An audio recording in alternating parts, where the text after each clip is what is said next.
Oh my God. What is it like to live in a perfect world? And would you be happy if you were living in that perfect space? Oh, I mean, I grew up in Billings, Montana. I don't know how our home on Ryan Avenue is still standing because it was falling apart when I was there all those decades ago.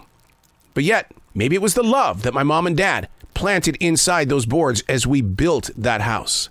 But we were not the perfect family. Far from it. Even the Brady Bunch wasn't the perfect family. The Partridge Family, The Cunninghams on Happy Days, nobody's perfect. And yet, we want to have this lifestyle that is so much greater than what I think we can handle. Hey, it's Arrow. This is The Daily Mess, a chronological walk through an everyday world. I am a daily writer, the silent wolf. That means I just sit back and watch. I study. I research. I listen. Man, my God, I love to listen to conversations. I love to hear other people's passions, their dreams, their ambitions. Even when they stumble, I like to hear them trying to create a solution to get back up on the path. This is The Daily Mess. Another day, another opportunity, another step in the right or the wrong direction. What I hear a lot of people saying these days after being asked about, hey, how's your day today? Well, I'm glad I woke up on this side of the soil. What? I'm glad I woke up on this side of the soil. Often meant to be a joke or a lopsided attempt at being humorous for just a moment. It does make you stop and think about how close we really are to facing the reality of the comeback. Well, I'm glad I woke up on this side of the soil. An animated series on Netflix right now takes on the what if factor. The show is called Carol, the End of the World. It opens up with Carol's truth. There are only 7 months and so many days until this planet is done. It instantly created a conversation between my wife and I. Now, at first we're going, man, we would just jump in the RV and just go out there and spend the next 7 months seeing everything that we could. And then it's over. And then it hit me. The physical chaos that would consume every corner of this planet. Lawlessness. It would be the only rule in those 7 months.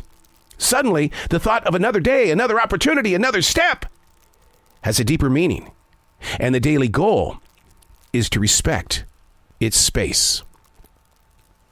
What if you were Carol on this animated series on Netflix and you truly faced 7 months and a few days? How would your heart handle a situation like that? I've struggled with the answers, and I thought, I'll just write in my journal and leave messages for future readers. Well, that's kind of conceited, don't you think? To think that a book filled with a normal guy's words would be there if the planet is coming to an end. We've seen Star Wars where planets are blown up. I'm thinking that my journals aren't going to be a part of that. How would you handle the chaos? How would you handle the starvation? Because that would stop as well. All those trucks and trains moving things in, the ships coming from overseas, they'd say, no. We're going to keep this because we need it for our section of the 7 months. Another day, another opportunity, another step. Do you know how I handle things like this? At the essential job, which is a grocery store, only because I asked God to put me in a place where the people are, and that's where he planted me, in a grocery store, the community, the real community, where it wasn't about one belief, it's about, whoa, look at all these things that people believe in, and look at all these things that people want.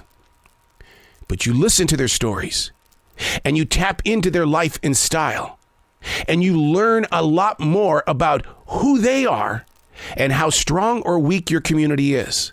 And what would you do to help protect that community if you were Carol and you had 7 months and a few days?